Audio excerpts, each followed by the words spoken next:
similar hub to that 10-in-1, but it's a little bit more basic. It doesn't have quite so many ports. Just like before, switching to the other camera, we have that USB-C port to connect to your computer or your tablet.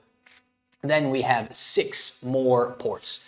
We have the SD and micro SD card slots for you photographers, GoProers, droners.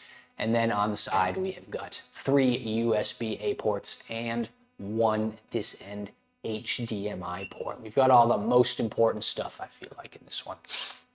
So if you take a lot of photos, that's what you need for.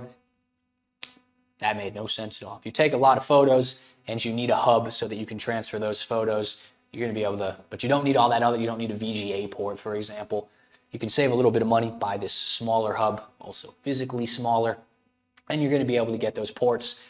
You're still going to be able to connect your older USB-A accessories like your mouse, and you still have that HDMI port if you want to mirror your screen on something bigger. This is, my personal opinion, probably the best overall USB-C hub for most people because it hits all of the main points. USB-A, HDMI, cards.